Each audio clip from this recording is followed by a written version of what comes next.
ఈ ప్రభుత్వం ఏమో గొప్పలు చెప్తుంది, మేము ప్రతి నెల 1వ తారీఖే జీతాలు ఇస్తున్నాం, మాది ప్రజాప్రభుత్వం. మీ ప్రజాప్రభుత్వంలో పారిశుద్ధ్య కార్మికులకు స్థానం లేదా? మీ ప్రజాప్రభుత్వంలో పారిశుద్ధ్య కార్మికులకు 1వ తారీఖు నాడు వేతనాలు ఇవ్వరా? 7 నెలలు జీతాలు ఇవ్వకపోతే ఆ పారిశుద్ధ్య కార్మికుల ఇల్లు ఎట్లా గడవాలి అని నేను అడుగుతా ఉన్నాయి ప్రభుత్వాన్ని. రేపు పల్లెల్లో అంటురోగాలు వచ్చి ఏదైనా జరగరాంది జరిగితే దానికి ఎవరు బాధ్యత వహించాలి అని నేను ప్రభుత్వాన్ని అడుగుతా ఉన్నా. కనీసం ఇది కూడా మీకు స్పందన లేకపోతే ఎట్లా? మీరు 7 నెలల మీకు కనీసం టైం దొరకలేదా? పల్లెల పరిస్థితి రివ్యూ చేయస్తలేదా? అధికారులు ఉన్నారు కదా, మరి గతంలో వర్షాకాలం ముందు స్పెషల్ డ్రైవ్ అయింది, ఇప్పుడు ఎందుకు చేస్తలేరు? పల్లెలు ఎట్లా నడవాలనుకుంటున్నారు మీరు? చివరికి సర్పంచులు పోయి గవర్నర్కు మొరబెట్టుకునే పరిస్థితి తెచ్చినారు. మేము పనిచేసి రూపాయి బిల్లులు రావట్లేదు, మాకు 7 నెలలు అయిపోయింది, అప్పుల పాలైనమని రాష్ట్ర గవర్నర్ గారి దగ్గరికి సర్పంచులు వెళ్ళి మొరబెట్టుకొని కళ్ళ నీళ్లు పెట్టుకునే పరిస్థితి తెచ్చారు మీరు. ఎటు పోయింది ప్రభుత్వం? ఎందుకు పని చేయలేకపోతున్నారు మీరు?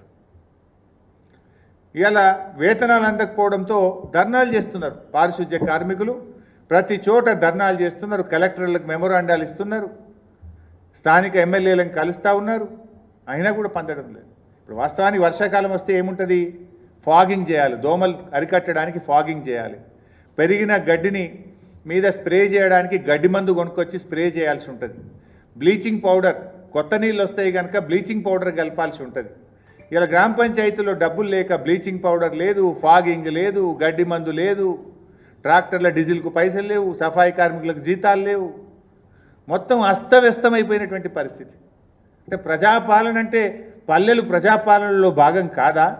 పల్లెల్లో పారిశుద్ధ్య నిర్వహణ ప్రభుత్వం బాధ్యత కాదా? ఏమైంది? మీ ఇంటెలిజెన్స్ ఏమవుతుంది? మీ నెట్వర్క్ ఏమైంది? ఎందుకు ఈ పల్లెల్ని ఇట్లా నిర్వీర్యం చేస్తూ ఉన్నారు? ఎందుకు ప్రజల్ని ఈ గ్రామ పంచాయతీలో పాలనను గాలికి వదిలేసినారని చెప్పి నేను అడుగుతా ఉన్నా.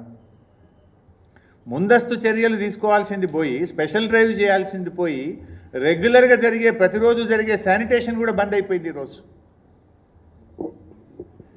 బీఆర్ఎస్ ప్రభుత్వం ఉన్నప్పుడు ప్రతి నెల గ్రామ పంచాయతీలకు టెన్షన్గా 275 కోట్లు పోతుండే.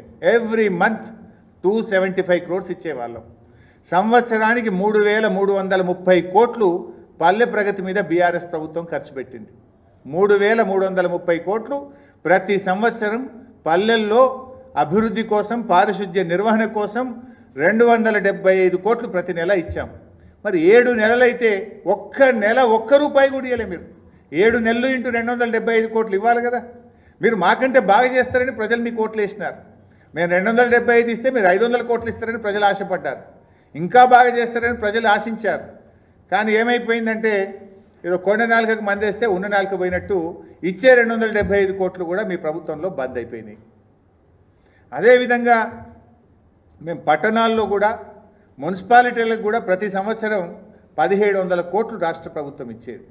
పల్లెలకు 3,330 కోట్లు, పట్టణాలకు ప్రతి సంవత్సరం 1,700 కోట్లు రాష్ట్ర ప్రభుత్వం ఇచ్చేది. మరి మీరు వచ్చి 7 నెలలైనా 7 పైసలు కూడా ఎందుకు ఇవ్వలేదు? ఏంది మరి? మీరు పట్టించుకోదలుచుకోలేదా? లోకల్ బాడీస్ను మీరు మొత్తం నిర్వీర్యం చేయదలుచుకున్నారా?